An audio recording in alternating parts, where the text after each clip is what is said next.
이건 우진이가 남긴 유서입니다. 읽어보겠습니다.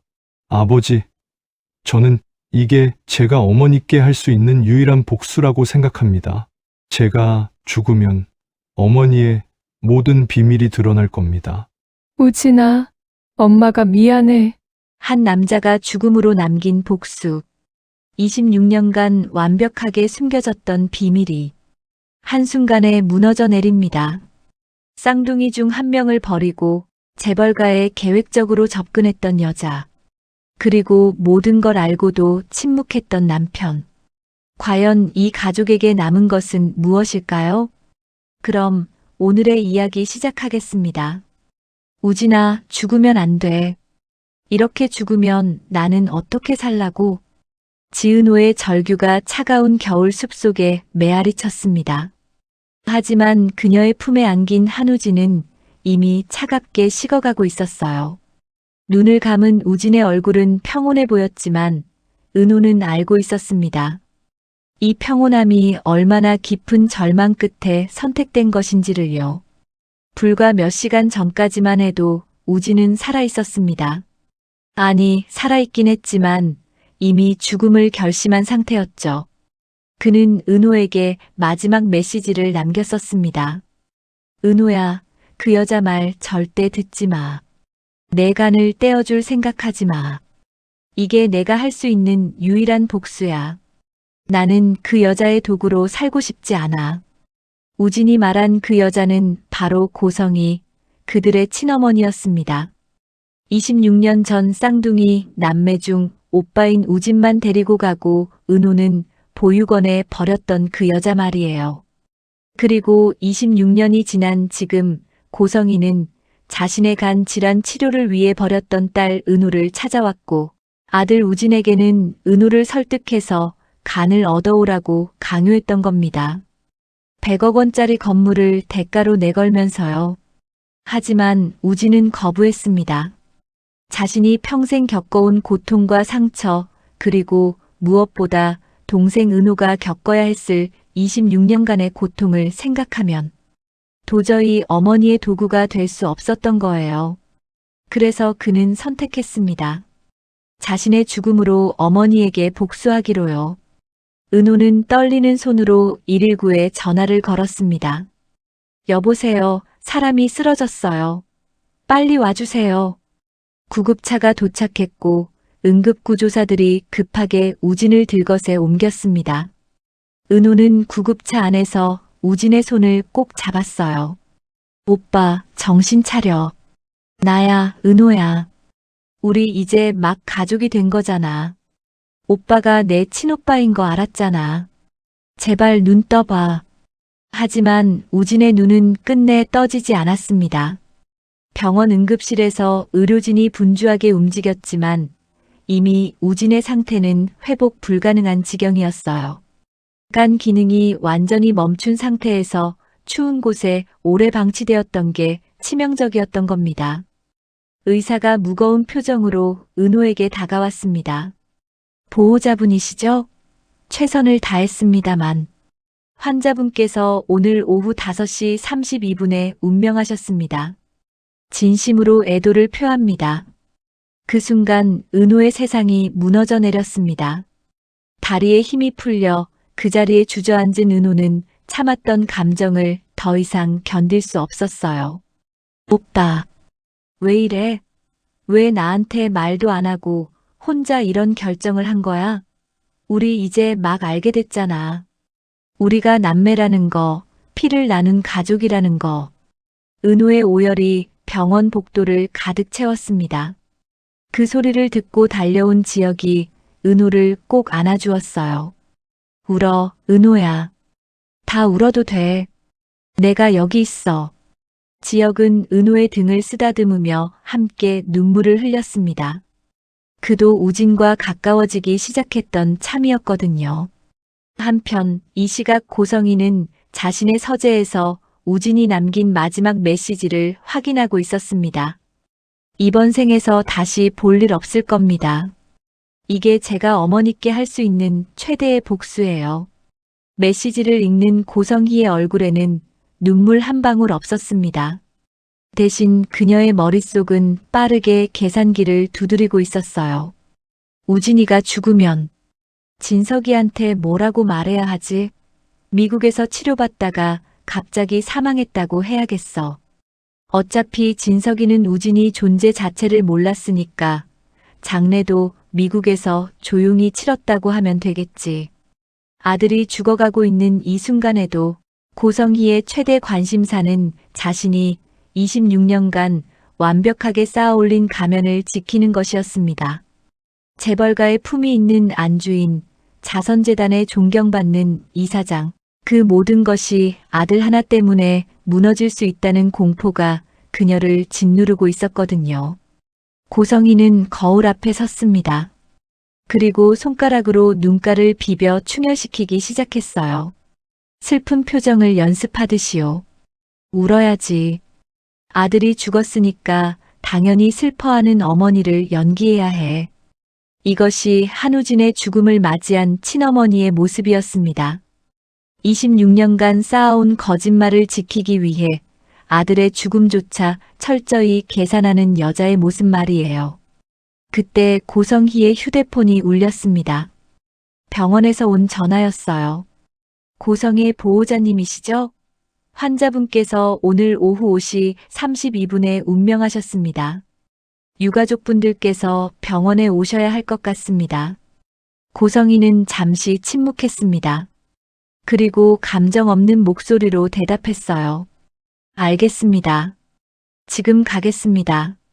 전화를 끊은 고성희는 다시 한번 거울을 보며 표정을 점검했습니다. 충분히 슬퍼 보이는지, 눈이 충분히 붓고 빨개졌는지를요. 마치 무대에 오르는 배우처럼 완벽한 준비를 마친 후 그녀는 병원으로 향했습니다. 병원 영안실 앞 은호는 아직도 그 자리를 지키고 있었습니다. 지역과 순이가 은호 옆을 지키고 있었고 수정도 조용히 옆에서 은호를 위로하고 있었어요. 그들의 얼굴은 모두 눈물로 범벅이 되어 있었습니다. 그때 영안실 문이 열리며 간호사가 나왔습니다. 보호자분, 고인의 유품을 정리하셔야 합니다. 잠시 안으로 들어와 주시겠어요? 고성희는 서둘러 영안실로 들어갔습니다. 은호도 뒤따라 들어가려 했지만 지역이 은호의 팔을 잡았어요. 은호야, 잠깐만. 지금 너무 흥분한 것 같아. 조금 진정하고. 선배, 놔줘요. 저 여자가 뭘 하는지 봐야 해요. 또 무슨 짓을 꾸밀지 모르잖아요. 은호는 지역의 손을 뿌리치고 영안실로 들어갔습니다. 영안실 안에서 고성희는 우진의 유품을 정리하고 있었습니다. 옷가지, 지갑, 휴대폰, 그리고 가방 안에서 하얀 봉투 하나가 나왔어요. 봉투 겉면에는 이렇게 적혀 있었습니다. 내가 죽으면 열어볼 것. 아버지 박진석 회장님께. 고성희의 손이 멈췄습니다. 얼굴이 창백해졌어요. 떨리는 손으로 봉투를 집어든 순간 뒤에서 은호의 목소리가 들렸습니다. 그거 뭐예요? 우진 오빠가 남긴 거예요? 고성희는 화들짝 놀라 봉투를 가방 속에 숨기려 했습니다. 하지만 은호는 이미 봉투 겉면의 글씨를 똑똑히 봤어요.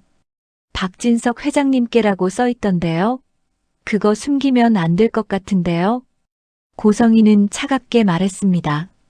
이건 우리 집안 일이야. 내가 상관할 바 아니야. 은호는 피식 웃었습니다. 가족이요? 우진 오빠는 나랑 쌍둥이였어요. 나도 가족이에요. 그리고 그 유서 당신 혼자 없앨 수 있을 것 같아요? 여기 증인들이 다 봤는걸요. 실제로 영안실에는 간호사와 지역 그리고 뒤따라 들어온 순이도 있었습니다. 모두가 고성희가 봉투를 숨기려는 것을 목격한 상태였어요. 고성희는 봉투를 꽉 움켜쥐었습니다. 이 안에 무엇이 쓰여 있을지 그녀는 본능적으로 알고 있었습니다. 26년간 쌓아온 모든 것이 무너질 수도 있는 폭탄 같은 내용이 담겨 있을 거라는 걸요. 바로 그때 영안실 문이 다시 열렸습니다. 이번에는 박영나가 들어섰어요. 영나의 얼굴은 눈물 자국으로 범벅이 되어 있었고 그 뒤로 남자친구 지환이 함께 있었습니다. 엄마, 우진 오빠가 정말 죽었어요? 영나의 목소리는 떨리고 있었습니다. 고성희의 눈이 흔들렸어요. 영나가 이 자리에 온 것은 예상하지 못한 변수였습니다. 영나는 천천히 고성희에게 다가왔습니다. 그리고 단호한 목소리로 말했어요. 엄마, 나 아빠한테 다 말할 거예요. 더 이상 못 숨기겠어요. 고성희의 얼굴이 새하얗게 질렸습니다. 딸 영나의 한마디가 그녀에게는 사형 선고나 다름없었거든요. 고성희는 영나를 노려보며 낮은 목소리로 말했습니다. 영나야, 지금 무슨 소리를 하는 거야? 여기가 어딘데 그런 말을 해? 하지만 영나는 물러서지 않았습니다. 눈물을 훔치며 더욱 단호하게 말했어요. 엄마, 우진 오빠가 죽었어요. 내 오빠가 죽었다고요. 근데 엄마는 지금 뭐 하는 거예요? 오빠 유서 숨기려고 하는 거예요? 영나의 목소리에는 배신감과 분노가 섞여 있었습니다. 그녀는 며칠 전 우진을 만났었어요. 우진은 영나에게 모든 것을 털어놨었죠. 자신과 은호가 쌍둥이라는 것, 어머니 고성희가 26년 전에 은호를 버렸다는 것, 그리고 지금 자신에게 은호의 간을 얻어오라고 강요하고 있다는 것까지요.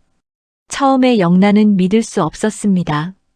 자신의 어머니가 그런 사람일 리 없다고 생각했죠.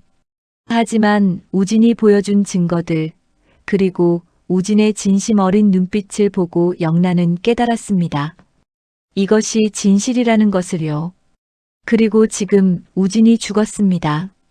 영나는 더 이상 어머니의 거짓말을 덮어줄 수 없었어요. 고성희는 재빨리 영나의 팔을 잡아 끌며 영안실 밖으로 나가려 했습니다. 영나야, 나가서 얘기하자. 여기서 이러면 안 돼. 하지만 은호가 앞을 가로막았습니다. 고성혜 씨, 그 유서 놓고 가세요. 그건 박진석 회장님께 전달되어야 하는 거잖아요. 고성희는 이를 악물었습니다. 이건 우리 집안 일이라니까.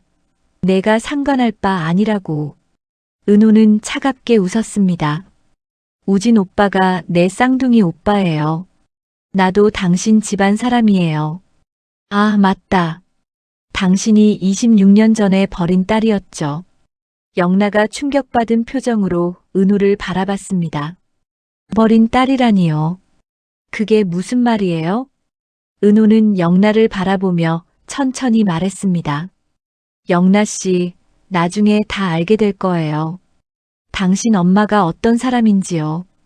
고성희는 더 이상 이 자리에 있을 수 없다고 판단했습니다. 유서가 든 봉투를 가방에 구겨 넣으며 빠르게 영안실을 빠져나갔어요. 영나가 뒤따라 나오며 외쳤습니다. 엄마, 어디 가는 거예요? 하지만 고성희는 대답하지 않고 병원을 빠져나갔습니다. 영나는 그 자리에 멈춰섰어요. 지환이 다가와 영나의 어깨를 감싸며 말했습니다. 영나야, 괜찮아? 영나는 고개를 저었습니다. 괜찮지 않아, 오빠. 우진 오빠가 죽었어. 내 오빠가 죽었는데. 엄마는 유서를 숨기려고 해. 도대체 엄마가 뭘 했길래 이러는 거야? 지환은 조심스럽게 말했습니다. 영나야, 지금 내가 감당하기엔 너무 큰 일인 것 같아. 일단 진정하고. 영나는 지환의 말을 끊었습니다. 오빠, 나 더 이상 못 참겠어. 엄마가 우진 오빠한테 뭘 했는지 정확히 알아야겠어. 그리고 아빠한테 다 말할 거야. 지환은 걱정스러운 표정으로 물었습니다. 정말 그래도 괜찮겠어? 내 엄마잖아. 영나는 쓸쓸하게 웃었습니다. 엄마. 그래, 내 엄마지. 근데 오빠, 나 어릴 때부터 엄마가 무서웠어. 항상 엄마 눈치만 보면서 살았어요.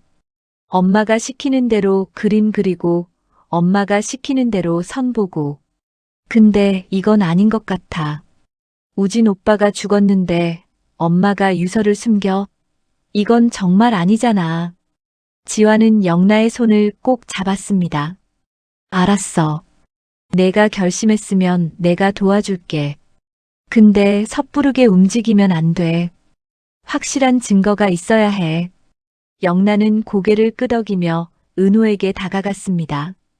저기, 은호 씨, 아까 한 말 진짜예요? 엄마가 당신을 버렸다는 거? 은호는 잠시 영나를 바라보다가 천천히 입을 열었습니다. 네, 진짜예요. 저는 고성애 씨가 26년 전에 버린 딸이에요.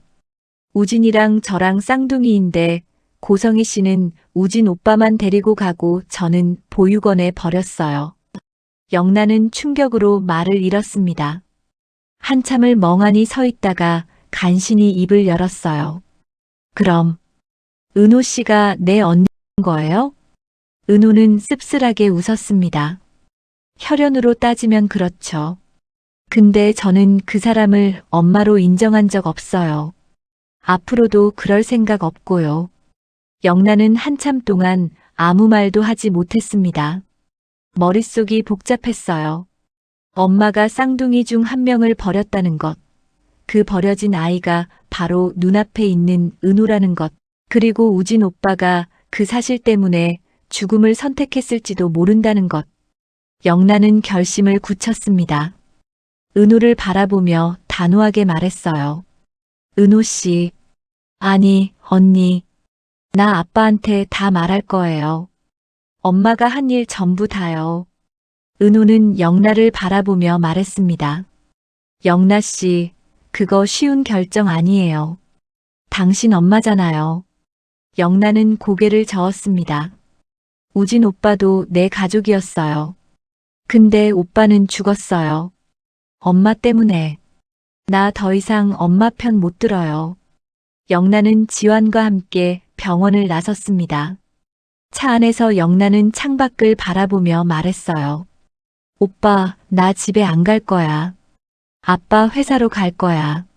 지환은 고개를 끄덕이며 차를 돌렸습니다. 한편 고성이는 집으로 돌아와 서재에 들어갔습니다. 우진이 남긴 유서 봉투를 꺼내 잠시 바라봤어요. 열어볼까? 말까? 고성이는 갈등했습니다. 이 안에 뭐가 쓰여 있을까? 우진이가 뭘 알고 있었던 거지? 하지만 궁금증을 이길 수 없었어요. 고성이는 결국 봉투를 열었습니다. 안에는 손으로 쓴 편지 한 장이 들어 있었습니다. 고성이는 천천히 편지를 읽어 내려갔어요. 읽으면 읽을수록 그녀의 얼굴이 창백해졌습니다. 이 미친놈이 이걸 다 써놨어. 편지에는 고성이가 26년간 숨겨온 모든 비밀이 적혀 있었습니다. 은호를 버린 일, 박진석에게 어떻게 계획적으로 접근했는지, 그리고 최근에 은호에게 간 이식을 강요한 일까지. 우진은 모든 것을 알고 있었어요. 고성이는 편지를 구겨쥐었습니다. 이건 없애야 해. 누구한테도 보여주면 안 돼. 고성이는 서재의 벽난로로 다가갔습니다. 편지를 불 속에 던지려는 순간 서재 문이 벌컥 열렸어요. 박진석이었습니다. 그리고 그 뒤에 영나가 서 있었습니다. 영나의 눈은 눈물로 붉게 충혈되어 있었어요. 박진석이 낮은 목소리로 물었습니다. 성혜 씨, 그 손에 든 게 뭐요? 고성이는 순간 얼어붙었습니다. 재빨리 손을 뒤로 숨기며 말했어요. 아무것도 아니에요. 그냥 오래된 서류예요. 박진석은 천천히 고성희에게 다가왔습니다. 아까 영나한테 얘기 들었소. 우진이가 죽었다고. 근데 나는 우진이가 누군지 모르겠소. 당신 나한테 숨긴 게 있소? 고성이는 식은땀을 흘리며 말했습니다. 여보, 무슨 말이에요? 우진이는 그냥 재단에서 후원하던 아이예요. 영나가 오해한 거예요. 그때 영나가 앞으로 나섰습니다. 아빠, 엄마 말 믿지 마세요. 우진 오빠는 엄마 친아들이에요. 엄마가 아빠 만나기 전에 낳은 아들이에요. 그리고 엄마는 쌍둥이 딸을 버렸어요. 그 딸이 바로 은우 언니예요. 박진석의 표정이 굳어졌습니다. 천천히 고성이를 바라보며 물었어요. 성희 씨, 이게 사실이요? 고성이는 눈물을 글썽이며 말했습니다. 여보, 제 말 좀 들어봐요. 다 사정이 있었어요. 제가 설명할게요. 박진석은 손을 들어 고성희의 말을 막았습니다. 사정? 26년을 같이 살았는데 사정을 이제 말한다고? 박진석은 서재 책상 서랍을 열었습니다.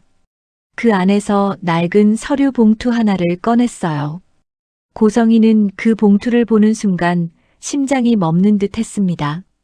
박진석이 봉투를 들어 보이며 말했습니다. 성희 씨, 이게 뭔지 아시오?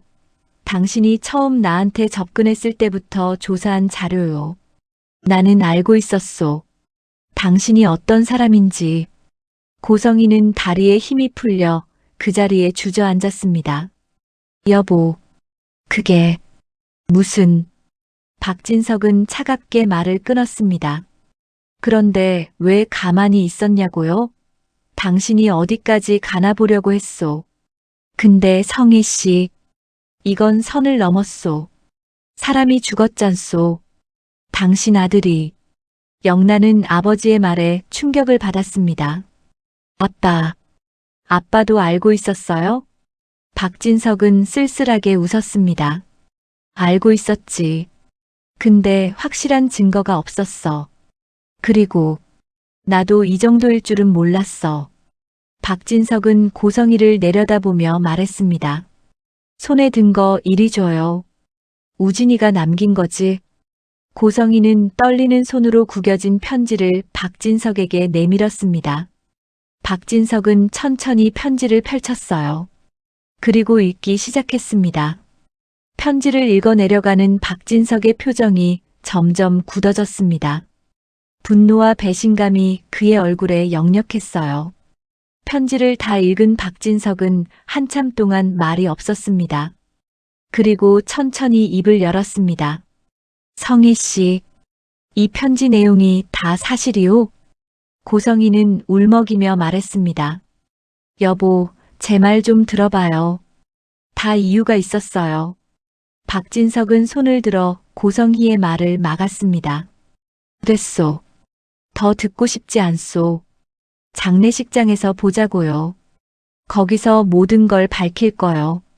박진석은 편지를 들고 서재를 나갔습니다.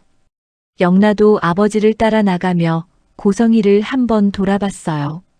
그 눈빛에는 더 이상 엄마를 향한 정이 남아있지 않았습니다. 고성희는 텅 빈 서재에 혼자 남았습니다. 모든 것이 무너지고 있었어요. 안 돼. 이렇게 끝날 수 없어. 나는 여기까지 오려고 26년을 버텼는데. 고성희는 부들부들 떨리는 손으로 주먹을 쥐었습니다. 아직 포기할 수 없다는 듯 그녀의 눈에는 도끼가 서렸습니다. 며칠 후 한우진의 장례식이 열렸습니다. 장례식장은 무거운 침묵으로 가득했어요. 우진의 영정 사진 앞에는 하얀 국화꽃이 수북이 쌓여 있었습니다. 조문객은 많지 않았습니다. 우진의 존재 자체가 세상에 알려지지 않았기 때문이었죠. 은호는 영정 사진 앞에 서서 조용히 눈물을 흘리고 있었어요.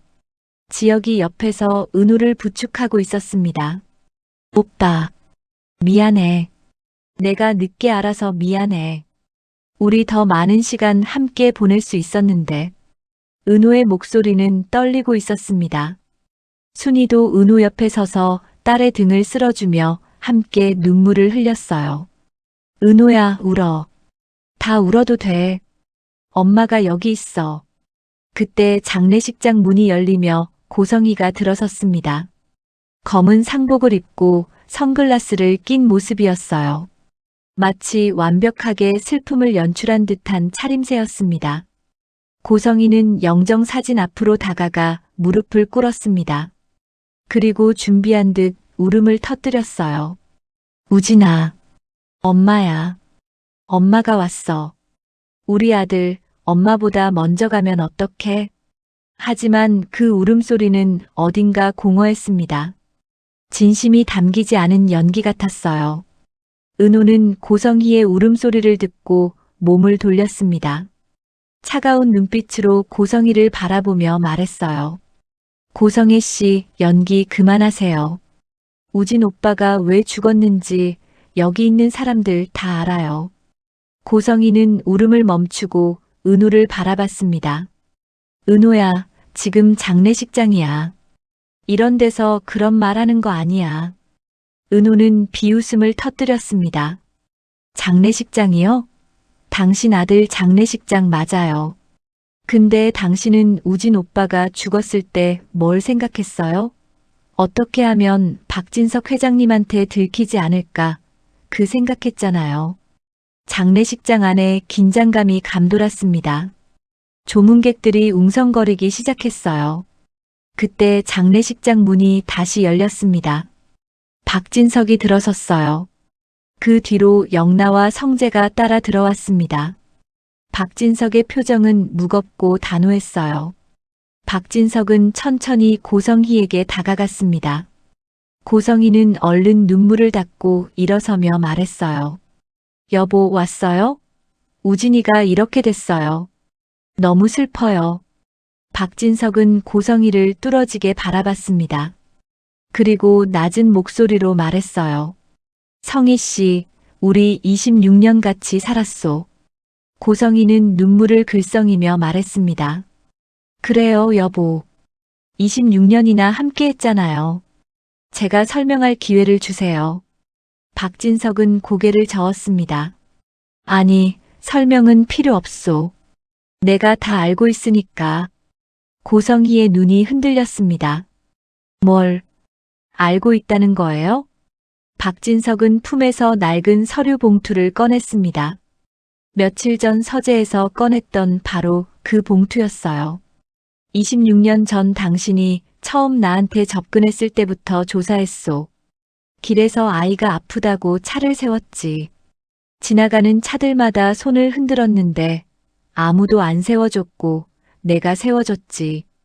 당신은 눈물을 흘리면서 아이를 살려달라고 했어. 고성희의 얼굴이 창백해졌습니다. 여보, 그건... 박진석은 말을 이었습니다. 근데 이상하더라고. 그 길은 병원 가는 길이 아니었소. 오히려 병원에서 멀어지는 길이었어. 그래서 조사해봤지. 당신이 왜 그 길에 있었는지, 왜 하필 그 시간에 그 자리에 있었는지. 고성희는 더 이상 아무 말도 하지 못했습니다. 박진석은 봉투에서 오래된 사진 한 장을 꺼냈습니다. 이거 알아요? 내 차 번호판이요. 당신은 내 차가 그 길로 지나간다는 걸 알고 있었소. 내 퇴근 시간, 내 퇴근 경로까지 다 조사해서 기다리고 있었던 거야.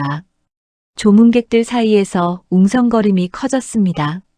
성재는 충격받은 표정으로 고성희를 바라봤어요. 영란은 이미 알고 있었다는 듯 고개를 숙이고 있었습니다. 고성희는 떨리는 목소리로 말했습니다. 여보, 제 말 좀 들어봐요. 그때 저는 정말 힘들었어요. 혼자서 아이 둘을 키우는 게 너무 힘들었어요. 살기 위해서 어쩔 수 없었어요. 박진석은 차갑게 웃었습니다. 살기 위해서? 그래서 딸은 버리고 아들만 데리고 나한테 접근한 거요? 쌍둥이 딸이 있다는 건 왜 숨겼소? 왜 아들만 데리고 온 거요? 고성희는 입술을 깨물었습니다. 그건... 박진석은 다시 봉투에서 서류를 꺼냈습니다. 내가 알려줄까요? 당신이 접근하려던 남자가 있었소. 의사였지. 근데 그 남자가 아이들은 안 된다고 했어. 한 명만 데려오라고. 그래서 딸은 버린 거야. 아들만 데려가면 그 남자랑 결혼할 수 있다고 생각했으니까. 은호는 그 말을 듣고 주먹을 꽉 쥐었습니다. 이미 알고 있던 사실이었지만 다시 들으니 가슴이 찢어지는 것 같았어요. 박진석은 말을 이었습니다. 근데 그 남자가 배신했지. 다른 여자랑 결혼해버렸어. 그래서 당신은 새 목표를 찾은 거야. 바로 나였지. 고성이는 무릎이 꺾이듯 바닥에 주저앉았습니다. 여보, 제발이요. 제가 잘못했어요. 용서해줘요. 박진석은 고개를 저었습니다. 26년 동안 참았소. 당신이 언젠가 진심으로 변할 수도 있다고 생각했으니까. 근데 끝까지 변하지 않더라고. 아들이 죽어가는데도 당신은 어떻게 숨길지만 생각했어. 사람이 어떻게 그럴 수 있소? 박진석은 품에서 또 다른 종이를 꺼냈습니다. 우진이 남긴 유서였어요. 이건 우진이가 남긴 유서요. 읽어볼까요? 장례식장 안이 조용해졌습니다. 박진석은 천천히 유서를 읽기 시작했어요. 아버지, 저는 아버지의 친아들이 아닙니다. 하지만 아버지를 존경했습니다. 어머니가 아버지께 한 일들을 알면서도 말씀드리지 못한 게 평생 죄스러웠습니다. 박진석의 목소리가 떨렸습니다. 하지만 끝까지 읽어 내려갔어요. 어머니는 제 쌍둥이 동생 은호를 26년 전에 버렸습니다. 그리고 은호에게 간을 이식해달라고 강요했습니다. 100억짜리 건물로 회유하고 안 되면 협박했습니다. 저는 그런 어머니의 도구가 되고 싶지 않았습니다. 고성이는 바닥에 엎드려 울기 시작했습니다. 우진아, 엄마가 미안해. 엄마가 잘못했어. 박진석은 유서를 계속 읽었습니다. 아버지, 저는 이게 제가 어머니께 할 수 있는 유일한 복수라고 생각합니다. 제가 죽으면 어머니의 모든 비밀이 드러날 겁니다. 그게 제가 은호에게 해줄 수 있는 마지막 선물입니다. 은호야, 오빠가 미안해.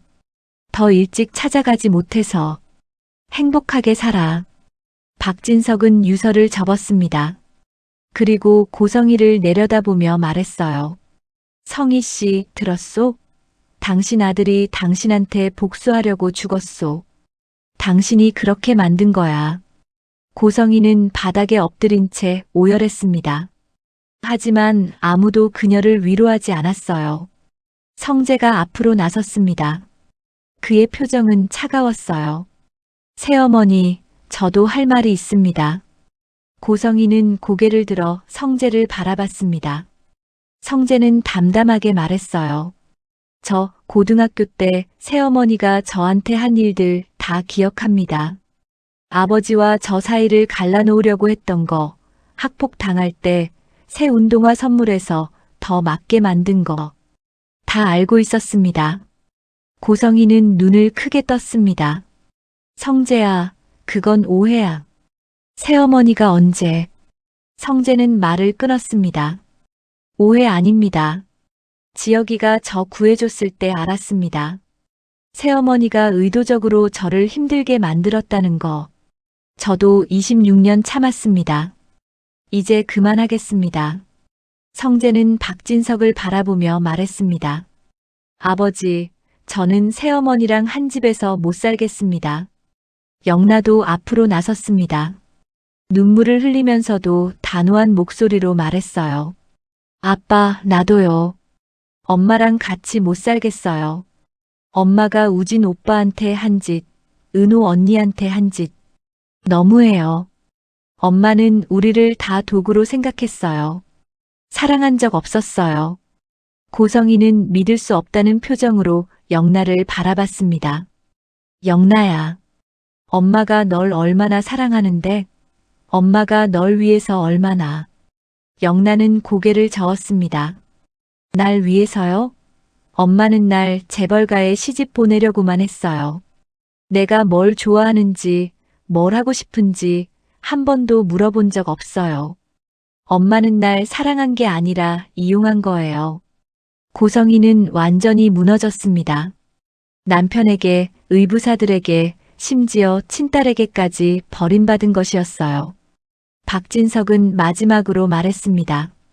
성희 씨, 장례 끝나면 이혼 서류 보낼 거요. 위자료는 기대하지 마시오.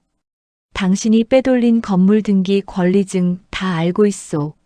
그거 반환하면 고소는 안 할 테니 조용히 나가시오. 고성이는 바닥에 주저앉은 채 아무 말도 하지 못했습니다. 26년간 쌓아온 모든 것이 한순간에 무너져 내리고 있었어요.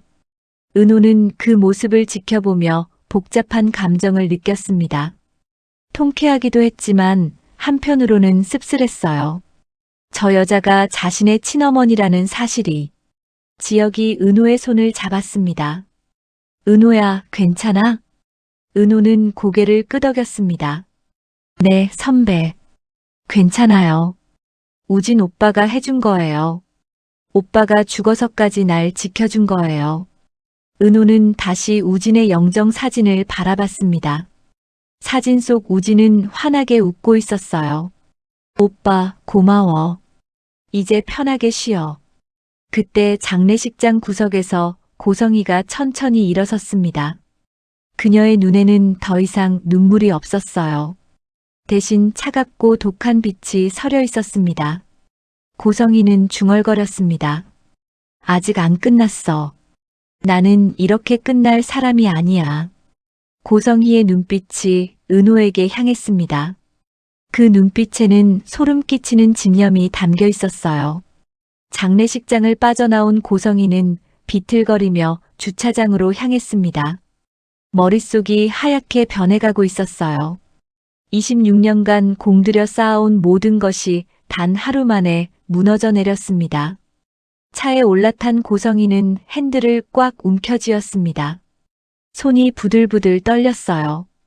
이렇게 끝날 수 없어. 나는 이렇게 끝날 사람이 아니야. 고성희는 휴대폰을 꺼내 어딘가로 전화를 걸었습니다. 나야. 지금 당장 만나야겠어. 급한 일이야.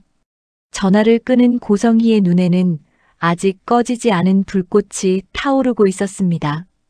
모든 것을 잃었지만 그녀는 포기하지 않으려 했어요. 한편 장례식장에서는 우진의 마지막을 배웅하는 시간이 이어지고 있었습니다.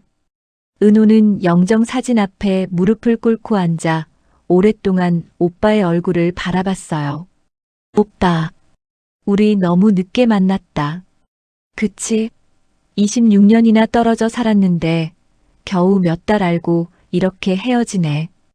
은호의 눈에서 눈물이 멈추지 않았습니다. 오빠가 나한테 처음 다가왔을 때 기억나? 무슨 인연인지 모르겠는데 너한테 끌린다고 했잖아. 그게 피가 당긴 거였어. 오빠도 알았던 거지. 우리가 남이 아니라는 거. 지혁이 조용히 다가와 은호 옆에 앉았습니다. 아무 말 없이 은호의 손을 잡아줬어요. 은호는 지혁의 손을 꼭 쥐며 말했습니다. 선배, 우진 오빠가 나한테 마지막으로 한 말 알아요? 그 여자 말 듣지 마. 간이식해주지 마. 이게 내가 할 수 있는 복수야라고 했어요.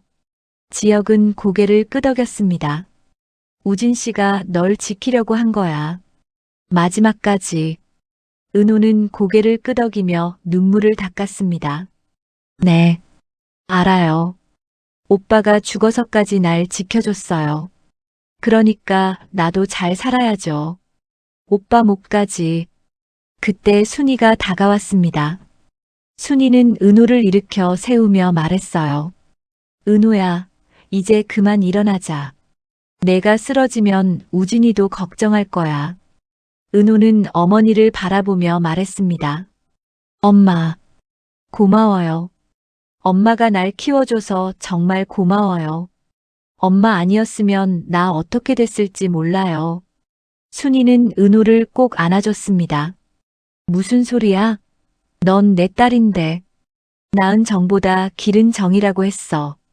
너는 내 딸이야. 영원히. 은호는 어머니의 품에서 한참 동안 울었습니다. 영나는 그 모습을 멀리서 지켜보고 있었습니다. 지환이 영나 옆에 다가왔어요. 영나야, 괜찮아? 영나는 고개를 저었습니다. 괜찮지 않아, 오빠. 우진 오빠가 죽었어. 내 오빠가 죽었는데. 엄마 때문이야.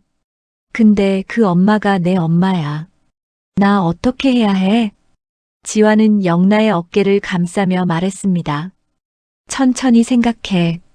지금 당장 답 안 내도 돼. 내가 옆에 있잖아. 영나는 지환의 어깨에 기대며 눈물을 흘렸습니다. 오빠, 고마워. 오빠가 없었으면 나 어떻게 됐을지 몰라.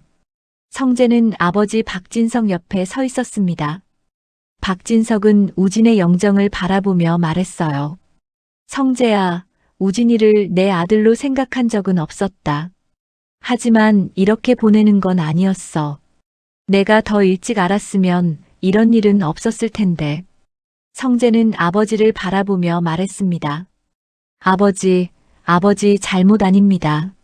새어머니가 너무 완벽하게 숨겼어요. 누구도 몰랐을 거예요. 박진석은 쓸쓸하게 웃었습니다. 아니야. 나는 알고 있었어. 그 여자가 어떤 사람인지. 근데 모른 척했지. 가정이 깨지는 게 싫었으니까. 그게 내 잘못이야. 성재는 아무 말도 하지 못했습니다. 박진석은 말을 이었어요. 성재야, 앞으로 회사는 내가 맡아라. 나는 잠시 쉬어야겠다. 이번 일로 많이 지쳤어. 성재는 고개를 숙였습니다. 아버지, 알겠습니다. 걱정 마세요. 장례 절차가 모두 끝난 후 사람들은 하나둘씩 떠나기 시작했습니다. 은호는 마지막까지 자리를 지키고 있었어요. 지혁이 은호에게 다가와 말했습니다. 은호야, 이제 가자. 내가 쓰러지면 안 돼. 은호는 고개를 끄덕이며 일어섰습니다. 그리고 마지막으로 우진의 영정을 바라보며 말했어요. 오빠, 나 잘 살게. 오빠 목까지 행복하게 살게. 약속해.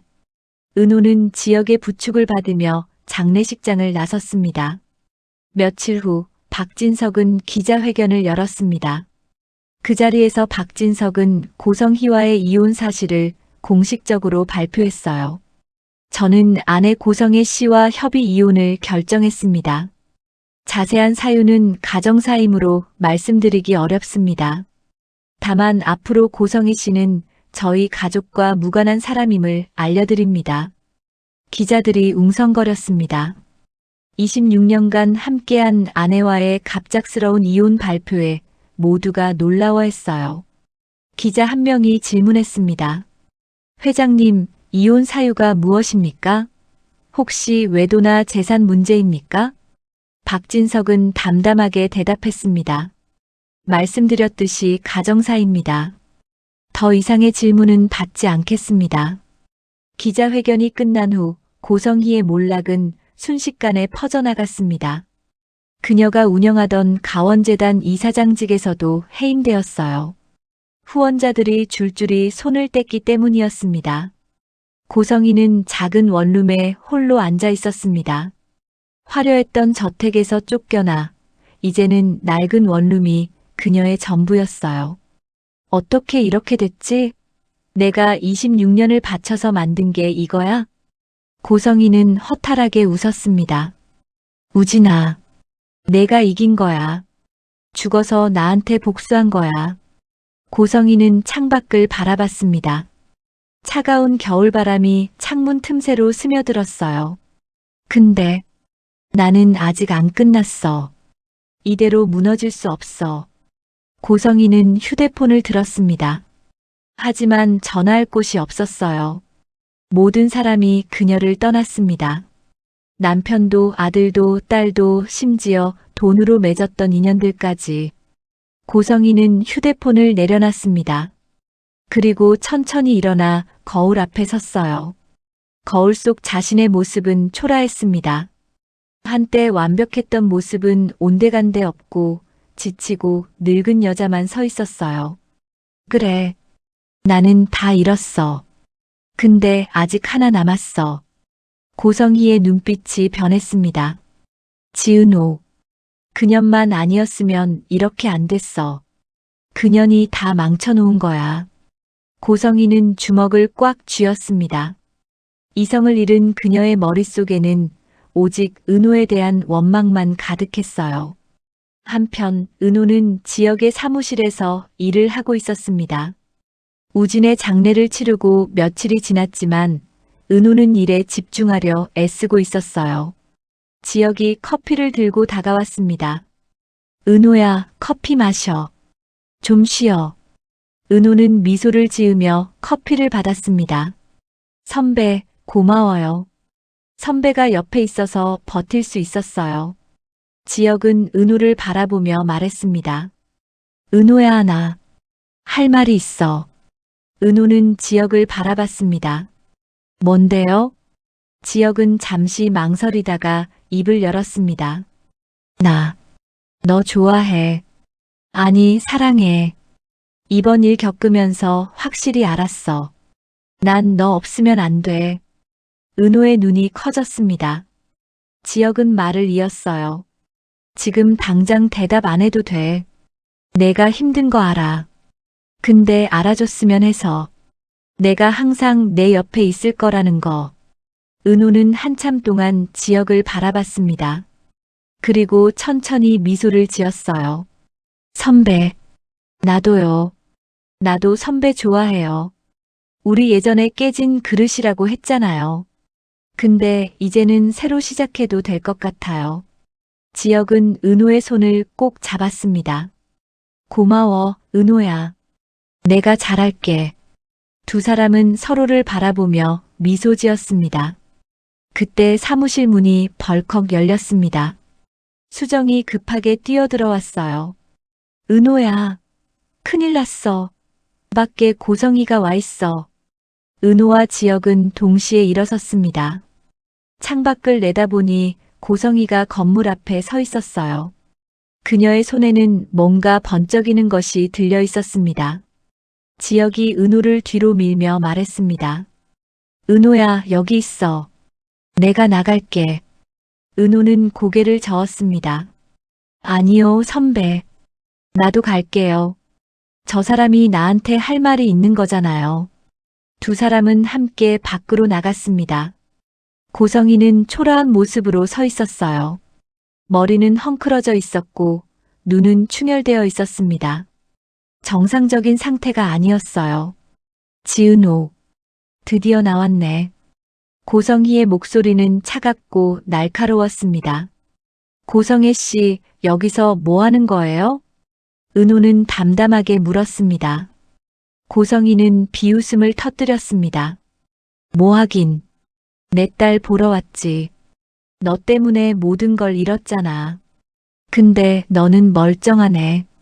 좋은 남자 옆에 두고 행복해 보이네. 은호는 고개를 저었습니다. 저는 당신 딸 아니에요. 당신이 26년 전에 버렸잖아요. 고성희의 표정이 일그러졌습니다. 버린 게 아니야. 잃어버린 거야. 내가 언제 버렸어? 은호는 차갑게 웃었습니다. 우진 오빠한테 다 들었어요. 의사 남자 꼬시려고 나만 버린 거잖아요. 아들만 데리고 가면 결혼할 수 있다고 생각했으니까. 고성희의 눈이 흔들렸습니다. 그건 살기 위해서 어쩔 수 없었어. 은호는 고개를 저었습니다. 어쩔 수 없었다고요? 그게 이유가 돼요? 갓난아기를 보육원에 버리고 26년 후에는 간이나 떼어가려고 접근하고. 그게 엄마예요? 고성희는 이를 악물었습니다. 닥쳐. 넌 뭘 알아? 내가 얼마나 힘들게 살았는데. 다 너희들 때문이야. 너희들만 아니었으면 나는. 고성희는 손에 들고 있던 것을 높이 들었습니다. 날카로운 가위였어요. 지역이 은호 앞을 가로막았습니다. 지금 뭐 하는 겁니까? 고성희는 미친 듯이 웃었습니다. 내가 다 잃었어. 다 잃었다고. 그런데 쟤는 행복하게 살아? 그건 불공평하잖아. 그때 멀리서 사이렌 소리가 들려왔습니다. 누군가 경찰에 신고한 것이었어요. 고성희는 사이렌 소리를 듣고 멈칫했습니다. 그리고 천천히 손에 든 가위를 내려놨어요. 나는 끝났어. 다 끝났어. 고성이는 그 자리에 털썩 주저앉았습니다. 모든 기력이 빠져나간 듯 축 늘어진 모습이었어요. 경찰차가 도착하고 경찰들이 고성이를 둘러쌌습니다. 고성이는 아무런 저항 없이 연행되었어요. 은호는 끌려가는 고성희의 뒷모습을 바라봤습니다. 복잡한 감정이 밀려왔어요. 미움도 원망도 그리고 아주 작은 연민도. 저 사람이 내 친엄마라니. 참 아이러니해요. 지혁이 은호의 어깨를 감싸며 말했습니다. 이제 끝났어, 은호야. 다 끝난 거야. 은호는 고개를 끄덕였습니다. 네, 선배. 끝났어요. 이제 진짜 끝났어요. 은호는 하늘을 올려다봤습니다. 맑고 푸른 하늘이 펼쳐져 있었어요. 오빠, 봤지? 다 끝났어. 이제 편하게 쉬어. 은호의 눈에서 마지막 눈물이 흘러내렸습니다. 하지만 그 눈물은 슬픔의 눈물이 아니었어요. 모든 것을 내려놓는 눈물이었습니다. 지혁이 은호의 손을 꼭 잡았습니다. 은호야, 우리 이제 행복하자. 우진 씨도 그걸 바랐을 거야. 은호는 미소를 지으며 고개를 끄덕였습니다. 네, 선배. 행복하게 살게요. 오빠 목까지. 두 사람은 손을 잡고 사무실로 들어갔습니다. 새로운 시작을 향해. 하지만 경찰차 안 고성희의 눈빛은 아직 꺼지지 않았습니다. 창밖으로 멀어지는 은호를 바라보며 중얼거렸어요. 아직 안 끝났어. 나는 이렇게 끝날 사람이 아니야. 고성희의 입가에 섬뜩한 미소가 번졌습니다. 과연 이것이 정말 끝일까요? 아니면 또 다른 폭풍의 시작일까요? 오늘의 이야기는 여기까지입니다. 오늘도 제 이야기를 끝까지 들어주셔서 정말 감사드립니다. 혹시 영상이 마음에 드셨다면 아래 좋아요 버튼 한번 살짝 눌러주세요. 여러분 한 분 한 분의 좋아요가 저에게는 정말 큰 힘이 되고 보람이 됩니다. 구독하기와 알림 설정까지 해주시면 너무 감사하겠습니다. 날씨가 많이 쌀쌀해졌죠? 감기 조심하시고요. 항상 건강하시고 평안한 하루 보내시길 바랍니다. 그럼 다음 이야기에서 또 만나요. 오늘도 함께 해주셔서 고맙습니다.